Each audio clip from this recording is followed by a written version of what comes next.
occurrences into any new sphere of learning that would become necessary. This meant that to the Romans, a good judge was also a good general and would make a good politician. In the highest levels of the modern day government, and I believe I say this in this essay, but I'm going off script, that is still true. A business owner may become high military may become business owner. It's when you're good sort of thing. All three require a keen understanding, specific pieces of knowledge, the ability to speak, write, and sway the minds of people around them. It is a little known fact that in the higher areas of modern politics, the same lateral moves are still seen made within the global elite today. A good CEO would make a good Secretary of State and also a good commander of the military. For example, look at the life of Rex Tillerson and Chuck Hagel in the U.S. politicians. These are individuals who have moved from the life of Exxon's oil executive and founder of the Vanguard Cellular Services into the inner circle of global politics and policies by way of becoming the Secretary of State and the Secretary of Defense, equally respectively. These men and many more quite easily bled from corporate command to political and military oversight like ink slipping below one page onto another in an unopened love letter left out on a park bench in the rain. You boys sometimes a poet. Once the land reform bill entered the public assembly for final vote and discussion, Bibulus declared to exercise his right of veto and shut the bill down right before it went through. This upset the crowd massively, who began to shout and charge the platform where the consuls sat. The crowd seized Bibulus and assaulted him, even throwing feces at him. Biff. Caesar claimed that the crowd was so loud that he had never heard Bibulus use his veto on the bill. Bibulus would spend the rest of his year as consul shut up inside his house nitpicking Caesar's legislation, but leaving him mostly unchallenged. Bibulus took Caesar to court over the negation of his right to veto and working the crowd up into violence against him using his oratory skills. Pompey and Crassus, whom Caesar had helped get elected as co-consuls last year, now came to his aid, as the speaking order in the Senate starts with the two consuls and then follows the ex-consul down to praetors and quaestors before everyone in the room. About 400 senators got to speak. My bad, I said 200 earlier, it's 400. Take a shot every time you fuck up.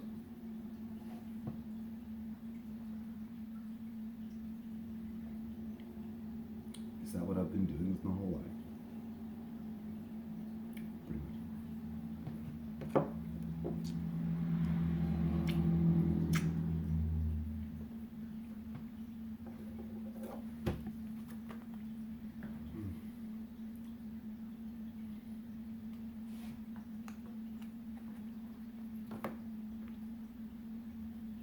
This is fun. A YouTube video a day is fun. I make it fun.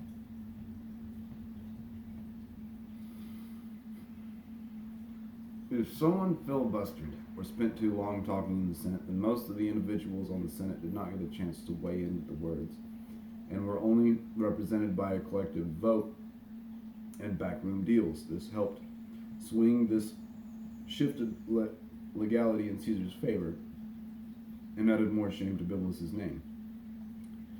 Bibulus would continue to be an annoyance from behind his locked doors in any way he could. Caesar needed to pass a vote. Well, I'll make that day a new national holiday, says Bibulus, using his words, and then the skills he learned from Apollonius to sway public opinion. In throwing in a few white lies, Julius Caesar was able to shut down the second most powerful and popular man in Rome, who was setting himself up to be firmly against every part of his leadership. This overwhelming support from the highest in Rome's Senate made anyone who thought to oppose Caesar very uncomfortable. It seemed Caesar could both make and break the laws he wanted now. Caesar would hold the fasces for another month in a row whilst Bibulus cowered in his home and wouldn't be seen again until Caesar's last day of consulship, when he would attempt to give a farewell speech. This speech would have probably been exceedingly nasty and very hate-filled, down to an exceedingly cheerful crowd. We won't know what he had to say, as Bibulus was never able to speak a word. This is because just then a tribune of plebes, who were firmly in Caesar's debt, stepped forward to use his legal right of veto to stop Bibulus from talking, and drove him back to virtual exile as a gift to Caesar on his last day. Plebeians are poor people, not me. Caesar kept his influence in check during the consulship by first paying back all those who helped him put him in that position. His next piece of legislation was to ratify Pompey's conquest in the east, where he had recently annexed 4 new provinces, and the Senate failed to recognize his efforts. Even when Pompey was consul, he was unable to legitimize his efforts. Crassus had problems with the private companies who oversaw all the tax collection for Rome. Caesar lowered the taxes due to Rome by 1/3, bailing out the companies and lightening the load on these freshly conquered provinces, who must now learn to live as provinces of the Roman Republic. Caesar was appealed to during his year as consul by Ptolemy, the then king of Egypt. I believe this is Ptolemy the Older. I'm not sure if I said this here. He was around 9 at the time and wanted to square away a strange piece of business. His father, also named Ptolemy, felt he had no legitimate heirs and left Egypt to Rome in his will when he died. My bad on the note. The child Ptolemy wanted to officially be recognized as the ruler of Egypt and paid excessive bribes to both Pompey and Caesar for that privilege. Caesar used this to his advantage by ensuring that Rome had an alliance with Egypt going forward. After this frenzy of reformist legislation and returned favors to Pompey and Crassus, who aided Caesar in secret before, the conservative bloc wanted to be rid of Caesar at any cost. This was expected It was expected that after being a consul in Rome for a year, that the individual would become a governor of a certain province for a few years, in which they were free to run any military campaign as they saw fit. One of Caesar's friends in the Senate recommended they give Caesar 2 provinces, Illyrium on the Mediterranean and Cisalpine Gaul, just above Italy and below Switzerland. Suetonius records that Caesar himself chose Gaul, as that held the most mystery and resources and would bolster a great deal of popularity, and a triumph loaded down with riches, slaves, and artworks. The Senate decided to extend Julius's governance to 5 years. Just before the legislation passed, the current governor of the Transalpine Gaul died. His province was added to Caesar's position of command just for the sake of efficiency, and because the Senate feared that if they did not, that the people of Rome would give it to him anyways. To secure these territories, Julius was given 4 total legions. This level of command had never been seen to be given to an ex-consul before, and perhaps the conservatives felt that someone so radical was best kept busy afar and out of affairs in the city of Rome itself. Whatever the reason, the bill passed, ensuring Caesar's appetite for ambition would have plenty to dine on in the coming years. The largest undertaking in legislation that Julius managed to ratify was almost a complete rework of the bureaucratic systems of Rome. This bill had over 100 different chapters. It covered administration, territory, tax collection, and punishments for bribery. Caesar himself was a huge fan of the use of bribery. It balanced budgets, and once passed, it remained as the centerpiece of Rome's constitution of authority and legal documents for hundreds of years after this. Most of this was needed to adjust to Rome's constant expansion and overpopulation. This was exactly what the Reformist Party had been working on for years, and the conservatives envied Caesar's new laws on bribery and legal morality. Needless to say, it passed almost unopposed. Before he passed off his consulships to the next 2 elected, Caesar pulled some strings to get these positions passed on to his father-in-law and one of the men in Pompey's command. Both men were staunch reformers and would ensure that Caesar and his changes would be looked after in the oncoming years.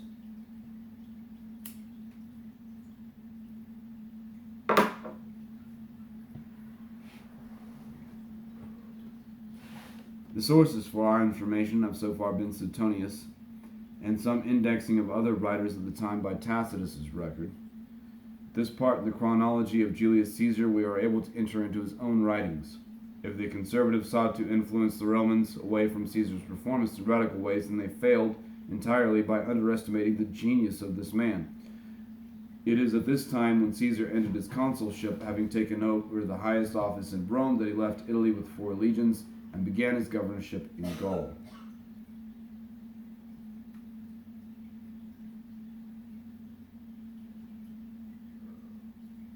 Gaul comprises of three areas: the Belgae, the Germans, and I want to say Aquitanius. It's Spain. Maybe I just read the script. Gaul comprises of three areas and headed respectively by the Belgae, the Aquitani, and the people who call themselves Celts, although we call them Gauls. All of these have different languages, customs, and laws. These are the first words in Julius Caesar's The Conquest of Gaul. Julius was known for having impeccably clear Latin. Even when translated, the clarity of his thoughts imposes his brilliance upon the readers of any skill level. It was designed to be this way. This is war and stratagem, culture and adventure, and it's all engaging to anyone. This is because Caesar wrote it as his own propaganda. You see, the conservatives agreed to give over 3 provinces in the hopes that Julius's absence would remove him from the public eye, and things could slowly start to go back to normal. Julius wasn't going anywhere, and neither were his supporters. The population of Rome had been well taken care of by Caesar. He was their hero, and now any commoner who could read or hear could acquire a public reading of Caesar's adventures on the battlefields, or if they were connected, a written transcript. Caesar became more influential in his absence because his followers could feel like observers to his decisions. Any victory for Caesar was a victory for Rome. Julius wrote the book in the third person about himself, a thing that is simply not done today. But it was common enough in those times not to feel glaringly strange and egotistical.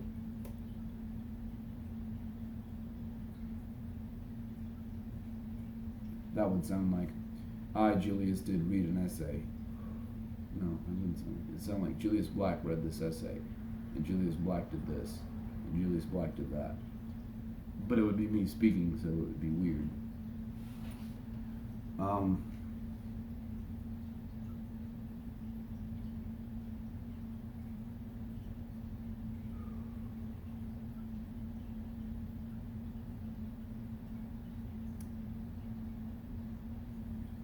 It was about this time that one more act of the extreme intellect is credited to Caesar, the invention of the cipher.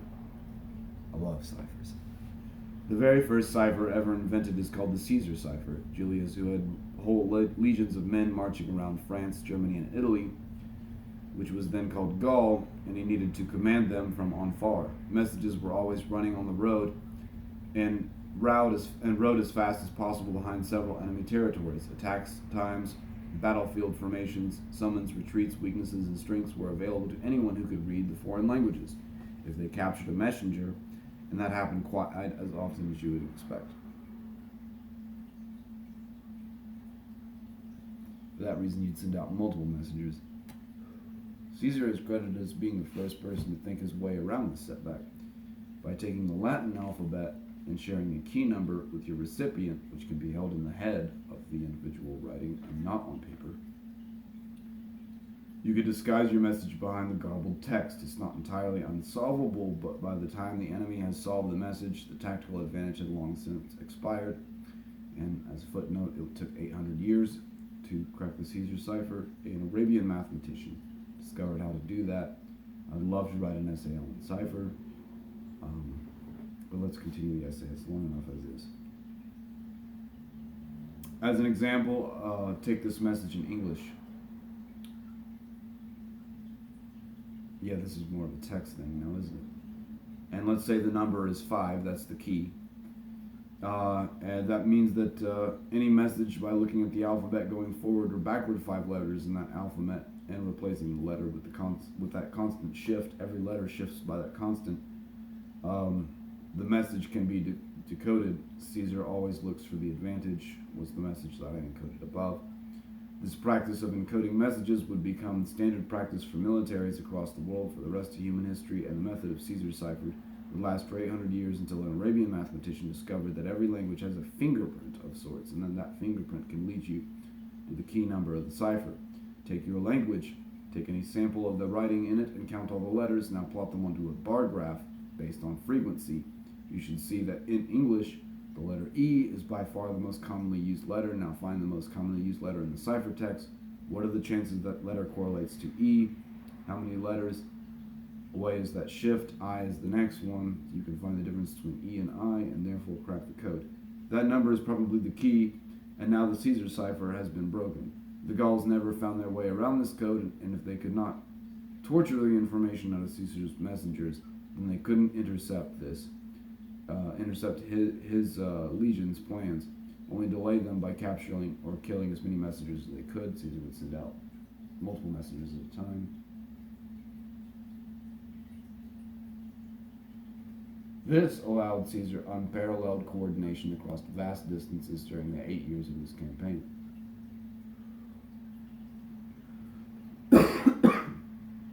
Caesar's ambition was unrivaled. It's likely that under another governor there would have been very little conflict in Gaul, but this is Julius Caesar we're talking about. Expansion war was on his mind from the first day of his governorship. It wasn't long before Caesar found his excuse to mobilize his legions in Gaul. Remember, it was peaceful at the time. He took power.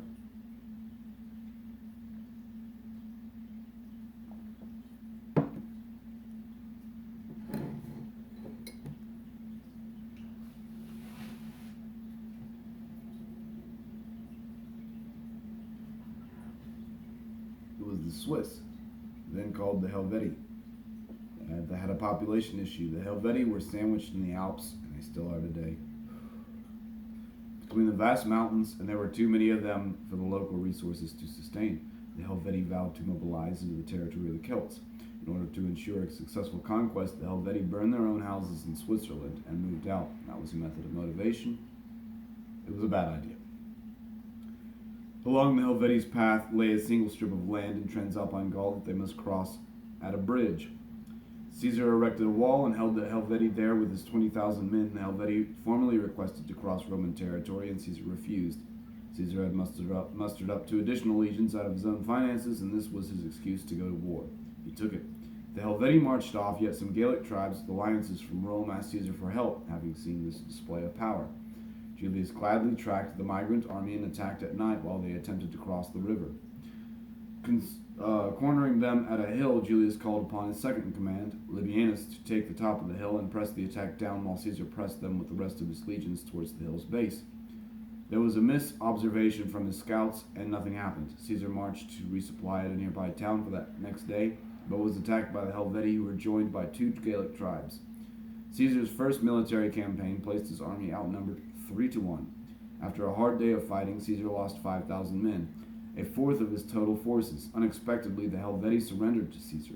He cut a deal with them for tribute and soldiers to be recruited into the Roman army when he needed them, and they must return to their original burnt villages and rebuild. Caesar continued to move through the enemy territory with a small force of legions when suddenly he was approached by a coalition of tribal leaders from various sorts of Gauls. They requested a meeting in total secrecy. In the meeting, the tribes told Julius of a German king who had crossed the Rhine River and was on the warpath across Gaul in the north, taking their territory. Caesar knew an opportunity when he saw it, and so he marched to face this new threat, a threat by the name of Ariovistus. Ariovistus had encamped 120,000 Germans, who Caesar regarded as experienced soldiers who enjoyed going on the attack quite often, even against the Helvetii. Ariovistus was wily, and when he met with Caesar on the battlefield in a face-to-face, he did it under one condition, that each general was accompanied by 10 horsemen.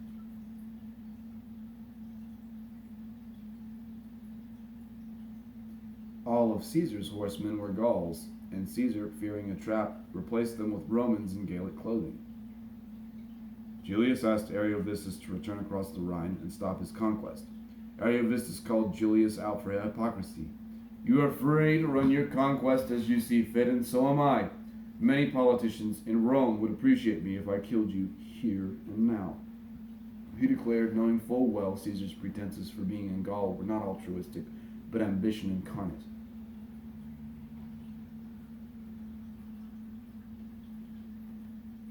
This caused a fist fight between the horsemen. Ariovistus took a hill behind Caesar, and Caesar started construction on a fort in the open, and under the cover of a false battle built a second fort behind Ariovistus that was able to intercept his resupply shipments. The Romans were so vicious that when the Germans held up their shields, some Romans jumped on top of them. and started ripping away their shields by bare hands. The Germans could not hold the line, and they employed erratic tactics, and Caesar chased his army back across the Rhine. Labienus, who was left to oversee Roman legions wintering in Gaul, while Caesar returned to Rome to deal with his administrative responsibilities. Leaving his Roman legions in Gaul betrayed his intent to conquer Gaul and the Belgae, those whom Caesar considered being the bravest of the tribes in the region and are situated in modern-day Belgium. They responded by mustering a massive army.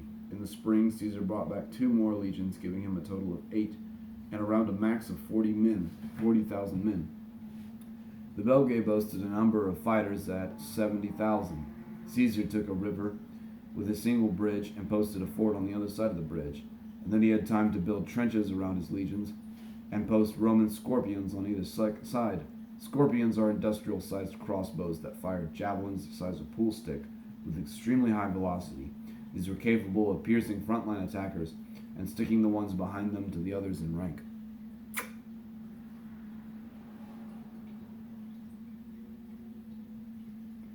The Belgae had to approach Caesar through a swamp, limiting their movement speed and ability to dodge incoming volleys of arrows and the scorpion's projectiles. It's clear to me that one of Caesar's main strengths on the battlefield lay in his decisions regarding position and terrain. He sought to keep high hills, strong forts, water supplies, and make his enemies fight in valleys and in swamps, with the sun in their eyes, with no breakfast, any advantage that could be capitalized upon. And this is truly a large part of Caesar's brilliance crystallizing into habit. If the Belgae took the river, bridge, and fort behind Caesar's army, then they could cut off his supply and starve the army, avoiding a fight altogether. This was a clever trap that Caesar had laid.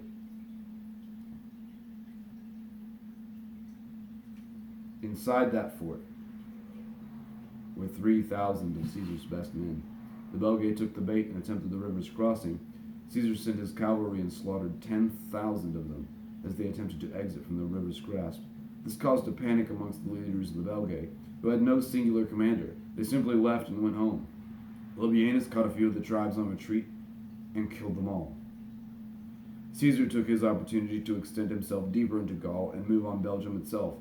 Once in their territory, the Belgae attacked guerrilla style, and having hidden themselves in the trees and attacking at dusk when the Romans were making camp, this is known as the Battle of Sabus. In this fight, Caesar saw his left side begin to buckle under the massive push from the Belgae. In response, he dropped his position, grabbed a shield from the infantrymen, and ran to the front line to push back. The moral generated from his shouts of encouragement caused the Romans, who were being forced backwards into the mud, to stick their heels into the ground and hold firm before countering in a coordinated shield push and subsequent forward assault. When your leader runs in and picks up a shield as an infantryman, when your commander runs in and fucking starts to do your job for you, if you retreat, you kill him. And retreat is no escape from death at that point. Can you imagine how savage that fight must have been?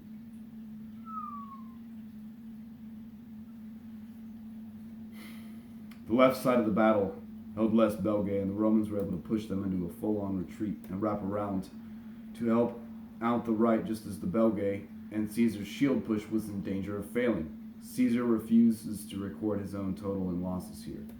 Remember, our source for this information was Caesar's source of propaganda for the Roman Republic, for the Roman people in his absence. The battle was won, and now on the coast of Europe, Caesar was hearing rumors of a mysterious island or continent just off the mainland.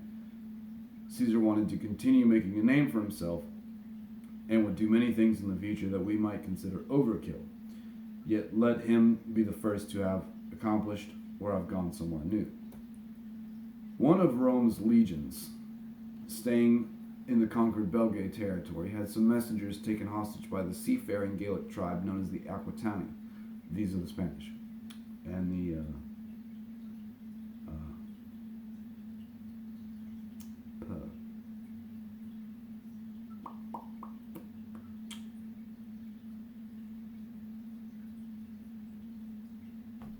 in Brazil they speak Portuguese, Spanish and Portuguese.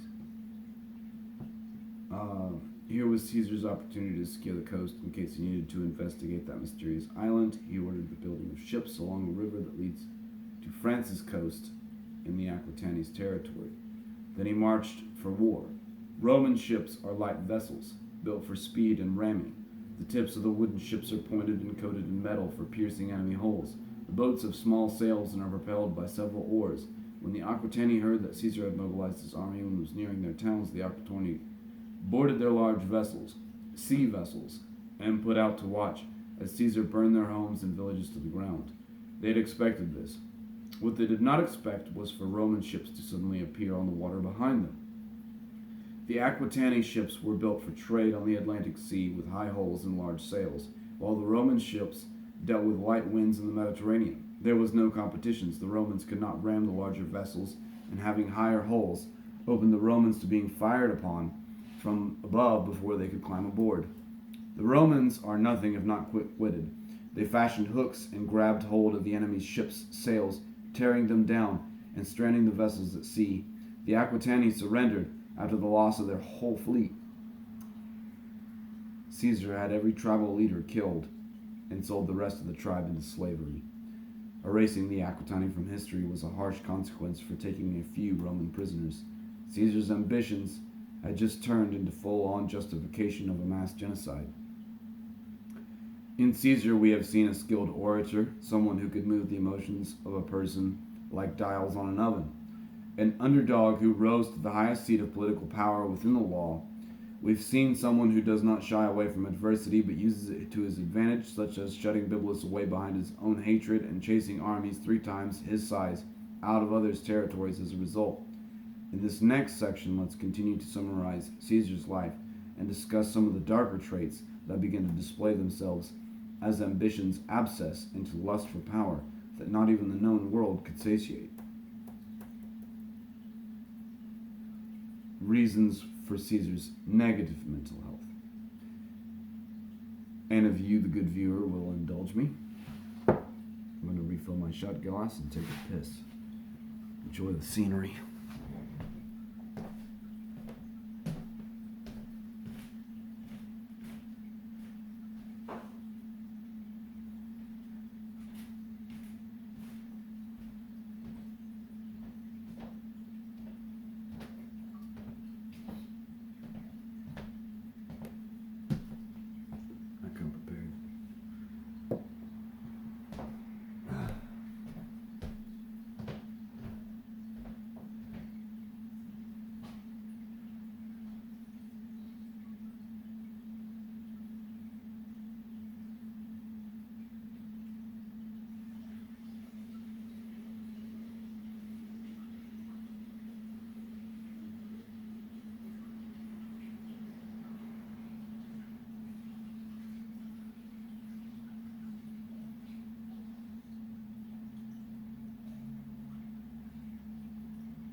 Reasons for Caesar's negative mental health.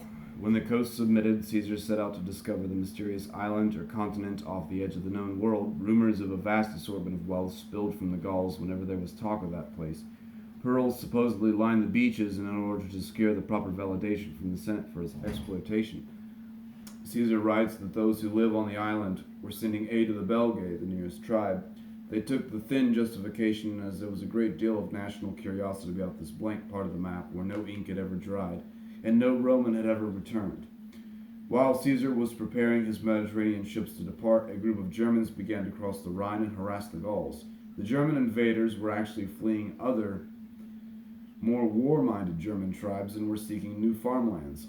Caesar's next move over the next 2 years were failures from a military standpoint and were done from a place of personal vainglory.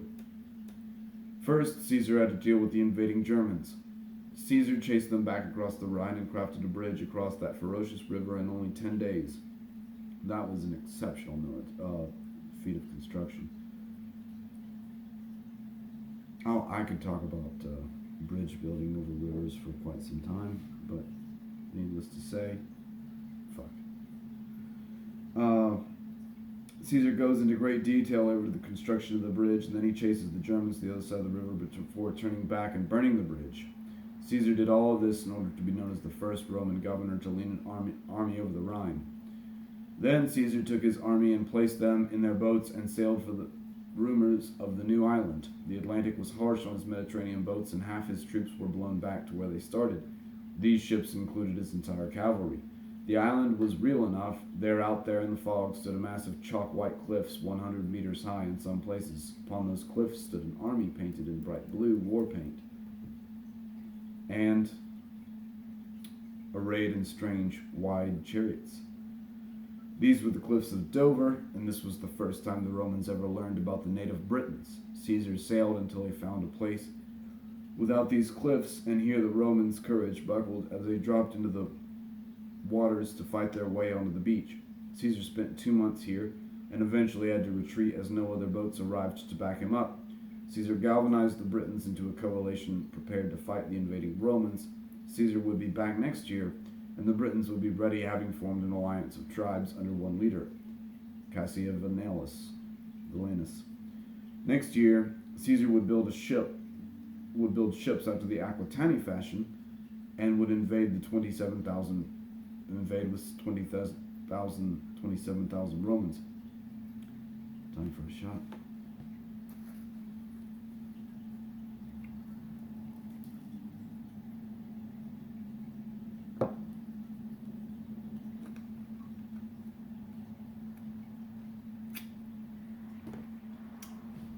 Yet after taking some forts, he would strike a peace agreement with Cassivellaunus.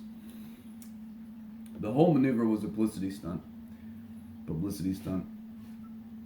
and not where Caesar would seek to continue his conquest. With all this time, 2 years spent trying to invade Britain, Caesar left most of his legions to winter in Gaul. This let the Gauls know that the Gallic annexation was Caesar's true aim. "I am a free man, living in a free state," cried a Gallic man whom the Romans were torturing to death. This one act became a rallying cry for the Gauls, and in secret the tribes decided to betray Rome and organize a revolt. The revolt became known to the Romans in this fashion.